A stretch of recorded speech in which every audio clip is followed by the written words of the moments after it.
look at the top golf courses in Stroudsburg, Pennsylvania. We kept it on the Pennsylvania side and we kept it concentrated.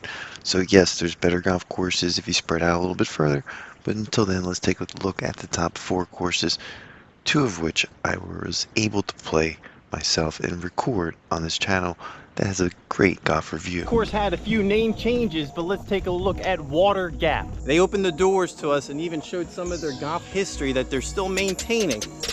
Yeah, I appreciate it. I drove 2 hours, so I figure if you got anything to look at, that... Thank you, man. I appreciate this. I want to see what you got. This is like the history cabinet thing. And it's a Tillinghast design course, so you know the professor has to come out here and take a look for himself. And then there's the interesting history where a lot of the residents in this area were upset that it turned into a rehab. Golf course owner in the Poconos wants to convert the clubhouse into a drug and alcohol rehabilitation facility. The future of Wolf Hollow. And that was the original name, Wolf Hollow, and it's changed names, it's Water Gap now, but there's a historical course that was completed in 1922, all 18 holes. Be to reduce the course from 18 holes to 9 to allow for a buffer between the facility, the course, and the community. Let's take a look at this executive now 9-hole golf course that's open to the public and used to be extremely private. Oh my God, is that a telephone booth? Yeah, if you look inside, it has everything to know about the town, the guy that designed the course. Impressed by this golf course already. Look at this. And there's a lot to be impressed by. Walter Travis also helped design this course. Some big names in golf when golf was first getting popular. And here, there's a lot of history. And that's why we ended up visiting it and playing it. As you can see right off the bat, it was a beautiful 18-hole golf course at one point, and it's only 9 holes currently. Let's zoom on out. We'll keep it concentrated in Stroudsburg and zoom on into Glen Brooks Golf Course. Now, Glen Brooks is an interesting golf course. It is a 4.4 out of 5 with a total of 145 Google reviews to choose from. Established in 1924, it's pretty old and challenging and has a good amount of history. We marked it on our list to eventually get up there and play. The course stretches 6,700 yards. Being constructed by Robert White, it still remains a popular destination among locals and also among residents in the summertime. Now, in the winter, you're just not going to be able to play a lot of these courses. They're not going to be open. But this time of the year, they might be open if you're watching this in March until the end of, I would say, maybe October. This course is built in the 20s, so it has that 20s feel to it. I've marked it on my list to eventually get to. It's little, it packs a punch, but more importantly, it's got that rich history that we want to get over there and take a look at. Small greens and a tight course. And hopefully in the near future we can play Glen Brooks, which is a 4.4 out of 5, a little 9-hole course. That now leaves us with just 2 more courses here to take a look at. As we quickly move through this list, we want to make sure we mention that if you have any information or any courses that you want to add to this list, be sure to put them down in the comment section. We'll be happy to make an update based on that information.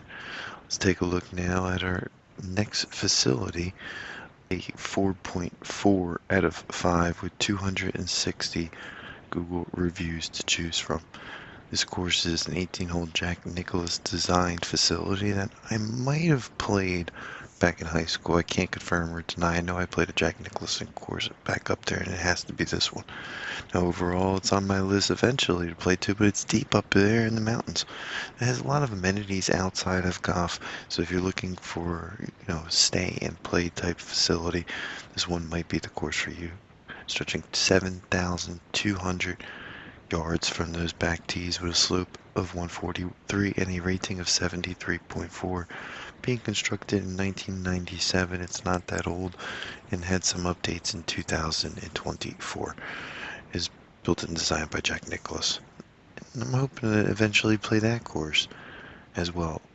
Now that leaves us with the pride and joy for this area, and I was grateful enough to close this list out with a no-brainer here at number 1, the Gem of the East, they called it.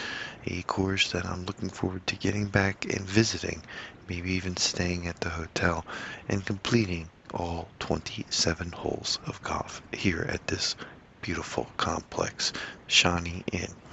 Hole final of the PGA Championship at Shawnee on the Delaware. Slammin' Sammy Snead of West Virginia.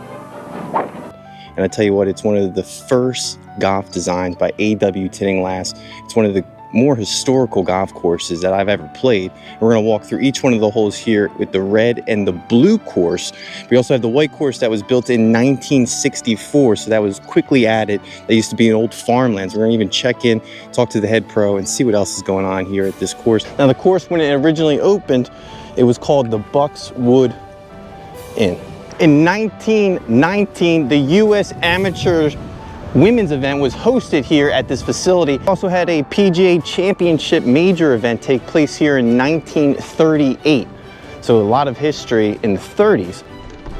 And being constructed on an island, there's nothing interesting more than that in regards to golf design. That's what we're trying to do on this channel.